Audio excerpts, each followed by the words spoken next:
Hola, ¿qué tal? Buenos días, buenas tardes, buenas noches, dependiendo, ¿verdad? El día y la hora en que estés mirando este video. Con la intención, ¿verdad? De compartirte la palabra, un mensaje de parte de nuestro Dios. El tema de hoy es las consecuencias de la desobediencia. Este tema lo estoy tomando de el pasaje del libro de Jonás, un pasaje del libro de Jonás. Así que yo te invito a que abras tu Biblia, el libro de Jonás, capítulo 1, versículos 1 al 3, y hagas lectura junto conmigo. La palabra de Dios dice así: Vino palabra de Jehová a Jonás, hijo de Amitai, diciendo: Levántate y ve a Nínive, aquella gran ciudad, y pregona contra ella, porque ha subido su maldad delante de mí. Y Jonás se levantó para huir de la presencia de Jehová a Tarsis, y descendió a Jope, y halló una nave que partía para Tarsis, y pagando su pasaje, entró en ella para irse con ellos a Tarsis, lejos de la presencia de Jehová. Oremos. Amantísimo Padre Celestial, gracias te damos, Padre, por este pequeño mensaje, Señor. Yo te pido, Padre, que quites toda distracción de nuestras mentes, que prepares nuestro corazón y nuestra mente para recibir de tu palabra. Usa, Padre, este predicador, Señor, que no sea palabra de hombre, sino que sea tu Santo Espíritu, Señor, trabajando en nuestras vidas, Señor, obrando en nuestros corazones y en nuestras mentes, Padre. Que este mensaje sea un mensaje que transforme, Señor, nuestras mentes y nuestras conductas, Señor. Te lo pedimos, Padre, todo esto junto con el perdón de nuestras faltas, en el bendito nombre de Cristo Jesús. Amén. Muchos conocen, ¿verdad?, la historia de Jonás, dicen los niños, de la gran ballena, ¿verdad?, que se comió Jonás. Sabemos en realidad que era un gran pez, pero bueno, vamos a estudiar, vamos a tratar de analizar a detalle, mejor dicho, la situación de Jonás, de la desobediencia de Jonás, que algunos llaman el pecado de omisión, ¿verdad?, de no hacer lo que estamos llamados a hacer, del pecado, de la desobediencia, de todo esto que puede llevarnos a apartarnos, ¿verdad?, de la comunión con nuestro Dios. En un contexto histórico, el profeta Jonás se cree fue quien profetizó en Israel, ¿verdad?, el reino del norte, lo menciona el libro de los Reyes, durante el reinado de Jeroboam II, durante el año 785 a.C. aproximadamente. Este mismo reino, el reino del norte de Israel, fue el que posteriormente fue conquistado por el imperio asirio, no sé si lo recuerdan, en el año 722 a.C. Los asirios, según la Biblia, hermanos, y otros registros históricos, son descritos como un imperio que era desalmado, imponía una extrema crueldad, un salvajismo, una brutalidad a los imperios que conquistaban. El profeta mismo, Jonás, declaró en el capítulo 4, versículos 1 y 2, declaró el repudio que tenía en contra de este imperio. Se pudo notar de qué manera cuando le mencionaba al Señor, ¿verdad?, que él conocía que él era clemente y misericordioso, sabía que iba a tener misericordia por este reino, y él sentía un repudio en contra de ellos, porque había sido el imperio que había conquistado, ¿verdad?, a Israel en esos tiempos. Y más que nada, dentro de el prejuicio que sintió el profeta Jonás en contra de Nínive, ¿verdad?, la capital de Asiria, nosotros podemos posiblemente aplicarlo a nuestra vida. Podemos hacer unas preguntas como estas: ¿en qué nos parecemos a Jonás en cuanto a los prejuicios a los demás? ¿Somos seres prejuiciosos? ¿Somos seres arrogantes y egocéntricos por naturaleza? Obviamente nuestro Dios trabaja en nuestros corazones y nos ayuda a no ser ese tipo de personas, pero obviamente así somos por naturaleza. Y la pregunta sería, y yo te pido que reflexiones en ello: ¿qué molestará más a Dios? ¿Nuestra desobediencia? ¿Nuestro pecado? ¿O nuestros prejuicios? Y te invito a que vayas conmigo al mismo capítulo 1, pero vamos a leer del versículo 4 al 17. Y vamos a ver esto que yo lo veo de esta manera: las consecuencias, tarde que temprano, van a llegar. Las consecuencias de nuestras desobediencias o de nuestros pecados, tarde que temprano, van a llegar. Vaya conmigo a capítulo 1, versículos 4 al 17. Pero Jehová hizo levantar un gran viento en el mar, y hubo en el mar una tempestad tan grande que se pensó que se partiría la nave. Y los marineros tuvieron miedo, y cada uno clamaba a su Dios, y echaron al mar los enseres que había en la nave para descargarla de ellos. Pero Jonás había bajado al interior de la nave y se había echado a dormir. Y el patrón de la nave se le acercó y le dijo: ¿qué tienes, dormilón?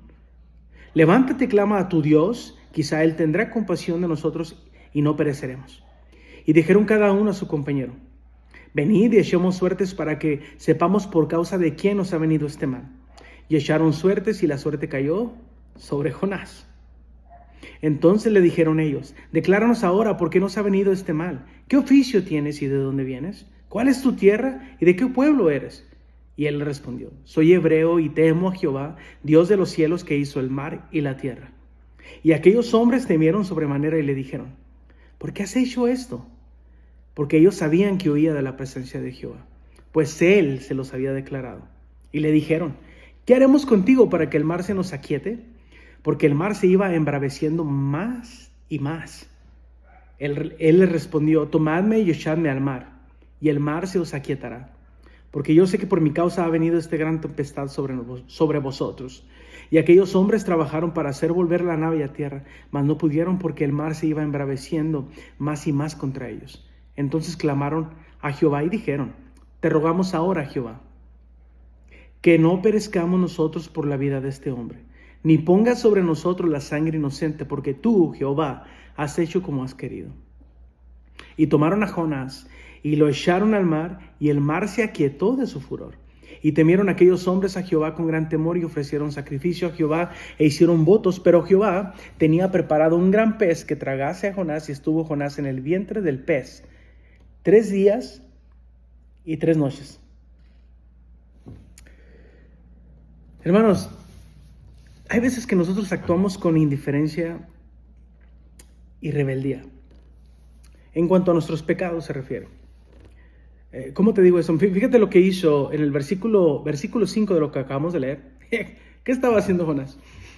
Dice: y los marineros tuvieron miedo, y cada uno clamaba a su Dios, y echaron al mar los enseres que había en la nave para descargarla de ellos. Pero Jonás había bajado al interior de la nave y se había echado a dormir. Es gravísimo pecar y cerrar nuestros oídos al Espíritu Santo. Hermanos, cuando nosotros estamos tentados a hacer lo malo, el Espíritu Santo nos habla al corazón. Y hay veces que nosotros hacemos caso omiso al llamado de Dios. Algunos esto lo llaman pecado de comisión, ¿verdad? Aún sabiendo que hicimos mal, no reconocer nuestros errores, no reconocer nuestros pecados. Algo similar hizo el pueblo de Judá, no sé si usted lo recuerda, en el capítulo 30 del libro de Isaías, del profeta Isaías, cuando Dios les había dicho, no sé si lo recuerdan, ¿verdad?, al pueblo de Judá, que no descendieran a Egipto para pedir ayuda, ¿verdad? Y lo desobedecieron. Pecaron, ¿verdad? Algo estaba muy similar con lo que estaba pasando con Jonás. Y eso es algo gravísimo. Nosotros tenemos al Espíritu, bueno, los que tenemos el privilegio, ¿verdad?, de haber aceptado al Señor Jesucristo como nuestro Señor y Salvador. Tenemos ese Espíritu Santo dentro de nosotros que nos redarguye, ¿verdad?, que nos convence del pecado. Y nosotros generalmente tenemos la oportunidad de decir no, ¿verdad?, a la tentación. Pero fíjate, y algo le pasó a Jonás y lo tomó por alto. No sé si era rebeldía, indiferencia, egocentrismo, no lo sé. Y muchas de las veces nosotros pasamos por algo similar. ¿Tú lo estás pasando? La pregunta. Hay lo que se llama pecado de omisión, ¿verdad?, que es lo que mencionaba hace un momento. El versículo 10 dice: y aquellos hombres temieron sobremanera. Escucha esto. Y le dijeron: ¿por qué has hecho esto? Porque ellos sabían que huía de la presencia de Jehová, pues él se los había declarado. Ese es el pecado de omisión, no hacer lo que estaba llamado a hacer. Él huyó de la presencia de Jehová Dios para no hacer lo que él había mandado hacer, ¿verdad?, ir a predicar a Nínive. Ya lo habíamos leído, pero fíjate, Jonás reconoció que había desobedecido a Dios en cuanto a la orden de ir a predicar a los ninivitas. El pecado de omisión, ¿verdad?, como algunos lo llaman.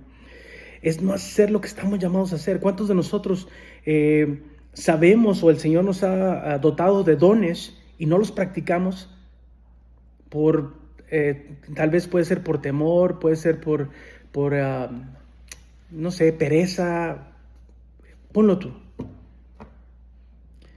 Hermanos, el pecado de omisión es algo también bastante delicado, porque el Señor nos dota de dones, nos llena de capacidades para servirle, y cuando no lo hacemos, eso es gravísimo también. Pero fíjate, había algo importante aquí. El problema con Jonás era el prejuicio, y ahorita vamos a hablar en un momento acerca de esto. Jonás reconoció que había desobedecido a Dios en cuanto a la orden de predicar a los ninivitas. Pero fíjate, Proverbios capítulo 1, versículo 7 dice que el principio de toda sabiduría es el temor a Jehová. Jonás lo sabía a la perfección, sin embargo lo había pasado por alto, hermanos. Fíjate bien, si vamos al versículo 9, fíjate qué fue lo que mencionó Jonás. Él le respondió: soy hebreo y temo a Jehová. No creo que haya temido tanto, ¿verdad? Pero dice, soy hebreo y temo a Jehová, Dios de los cielos, que hizo el mar y la tierra. Matthew Henry, en su comentario a este pasaje, fíjate lo que menciona. Si temes a Dios, que hizo el mar y la tierra seca, ¿por qué fuiste tan tonto como para pensar que pudieras huir, de su presencia? La pregunta es, ¿cómo somos tan tontos como para pecar en contra de un Dios que todo lo sabe? Tú y yo sabemos que, y cuando pecamos generalmente nos escondemos, ¿verdad?, del mundo, del ser humano, pero se nos olvida a veces, amados hermanos, que de Dios no nos podemos esconder. Ahorita que estaba mirando el pecado de omisión, me recuerda, yo tengo un hijo, mi hijo menor, híjole, yo tenía un temor siempre que íbamos a algún lugar, siempre se metía en problemas. Siempre yo le decía: mijito, por favor, te pido, vamos a ir, ¿verdad?, con esta familia. Te voy a pedir, por favor, que no vayas a hacer esto o aquello. Y haz de cuenta que yo les decía: mijito, cuando lleguemos, haz esto y aquello. Hacía lo contrario. Generalmente así somos a veces, ¿no? Somos llamados a hacer lo que no debemos de hacer. Somos tentados, ¿verdad?, a lo que está prohibido. Es lo que nos llama la atención, que fue lo que pasó con Eva, ¿verdad?, con Adán. Pero fíjate los prejuicios, grave mal. Santiago capítulo 4, versículo 6, él dice: pero Él da mayor gracia. Por esto dice: Dios resiste a los soberbios y da gracia a los humildes. Al igual que Jonás, hermanos, el ser prejuicioso es una visible muestra de nuestra arrogancia. Porque el prejuicio, amado hermano, es como si nosotros le dijéramos al Señor: quítate de tu trono para sentarme yo y enjuiciar a tal persona, ¿no? Ser prejuicioso es algo detestable delante de los ojos de Dios. Por eso Santiago lo mencionaba. A veces somos prejuiciosos por venganza, amados hermanos. Cuando decimos: ¿a quién de ustedes no les ha pasado esto? Qué bueno que le pasó eso, se lo merecía. O ¿a quién de ustedes no tienen una mamá latina, verdad, que siempre te decía: no vayas a hacer esto, aquello, no le des tan recio a la bicicleta? ¿Verdad? Un ejemplo: no le des tan recio a la bicicleta porque te vas a caer. Y ahí vas con la bicicleta recio, ¿no? Le pedaleabas más recio, hasta parecía hacer lo contrario. No le vayas a dar recio, y a la tercera vez te caías. ¿Y qué te decía tu mamá? Ándele para que se le quite. ¿No se acuerdan de esa famosa frase, ¿verdad?, de las mamás latinas? A veces nosotros somos prejuiciosos, ¿verdad?, por venganza. A veces decimos: ay, qué bueno que le pasó esto a este hermano, ya era hora, ¿verdad?, porque era una persona así, asá. Y en realidad no sabíamos si esa persona era así o asá. Tenemos muchos problemas con los prejuicios. Siempre somos prejuiciosos por naturaleza, hermanos. Y a veces caemos, ¿verdad?, en aquello de que nos corresponde el castigo por mi mal actuar. Hay algo que se llama la teología de la retribución, no sé si algunos lo han escuchado. Es la creencia de que Dios recompensa el bien y castiga el mal de manera inmediata en esta vida. El Evangelio de Juan, capítulo 9, 2 y 3 es un claro ejemplo donde el Señor aclara este tema, ¿verdad?, de la retribución, pero no me quiero detener ahí. Hay veces que nosotros queremos el mal o esperamos el mal en una persona por su mal actuar, cuando en realidad nosotros estamos haciendo más malos, ¿verdad?, al ser prejuiciosos. Pero bueno, hay veces que somos prejuiciosos por orgullo, hermano. Somos muy egocéntricos por naturaleza, como lo mencioné hace un momento. Si alguien entra de una condición humilde a la iglesia, hay veces que le damos más valor a una persona, ¿verdad?, trajeada que a una persona humilde. No sé si usted lo recuerda, el Señor Jesucristo condenó esto de una manera muy clara en el capítulo 14, desde el versículo 7 al 24. Te recomiendo que lo leas cuando tengas tiempo, del Evangelio de Lucas, donde el Señor manifestaba, ¿verdad?, que los fariseos o los escribas deseaban los lugares especiales, ¿verdad? Buscaban el reconocimiento, y eso es gravísimo, hermanos. A veces que nosotros somos prejuiciosos, hacemos discriminación de personas, de géneros, de raza, de condición, de cultura, y eso es gravísimo, hermanos. Eso no es correcto. Nosotros no debemos de ser prejuiciosos. Eso es algo que le pasó a Jonás, no sé si lo notas. Él le tenía un odio porque él sabía que el imperio asirio había sido, ¿verdad?, muy cruel cuando había conquistado el reino de Israel, aún sabiendo que era una consecuencia de sus malos actos. Pero bueno, ese no es el tema. Debemos de nosotros ser conscientes de que no debemos de ser prejuiciosos. El Señor Jesucristo nos dejó 2 mandamientos, no sé si tú lo recuerdas. El primero era amar a Dios, ¿verdad?, con todo tu corazón, con toda tu alma, con todas tus fuerzas. El segundo era similar a el Señor decía, amar a tu prójimo como a ti mismo. Así que digo esto para llegar a la conclusión prácticamente de lo que estamos tratando de explicar, de entender a través de la situación con Jonás, ¿verdad? Hay veces que las consecuencias, amados hermanos, generalmente la consecuencia trae sanidad.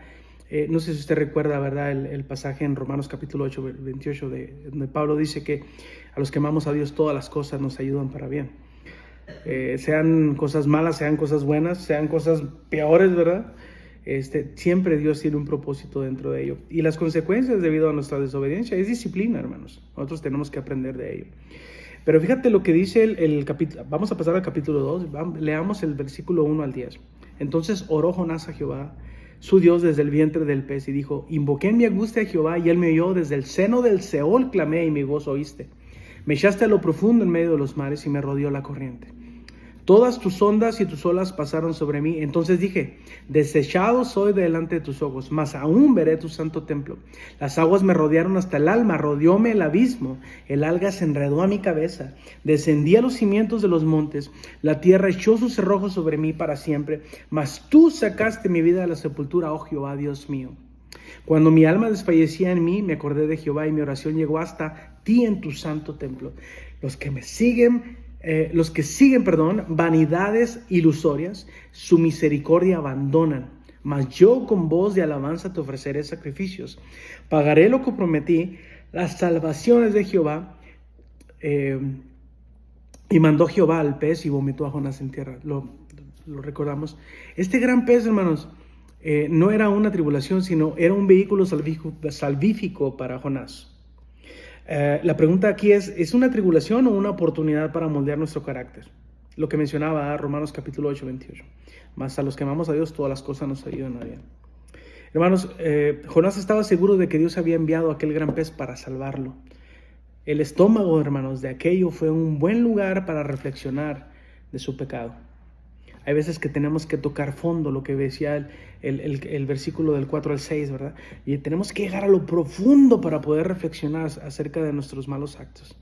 En algunas situaciones habrá que llegar a este punto para poder entender que estamos caminando mal. Y esto es como para aprender, hermanos, que tenemos que volver al camino. El camino es Cristo. El camino es volver a la comunión con nuestro Dios. Eso es sumamente, amado, sumamente importante. Nosotros fuimos llamados nosotros no fuimos llamados, amados, estoy concluyendo, no fuimos llamados a ser jueces. El único juez verdadero es Cristo Jesús. Nosotros no tenemos el derecho, créelo, hermanos, no tenemos el derecho de enjuiciar y de ser prejuicioso y de retener la salvación para el que Dios quiere salvar, ¿verdad? Si nosotros tuvimos ese hermoso privilegio y esa hermosa bendición de recibir la salvación, ¿quiénes somos tú y yo, amado hermano, para negarle ese privilegio a alguien más? El llamado a nuestras conciencias es este, hermanos. ¿Estamos cumpliendo correctamente con el mandato divino de compartir su amor con los demás? Debemos de reflexionar en eso. Así que, amado hermano, yo te invito a reflexionar acerca de este pasaje. Espero que este pequeño mensaje sea de bendición para tu vida. Muchas gracias por tu atención. Se despide tu más humilde servidor, hermano pastor Adrián Durán Ponce. Bendiciones.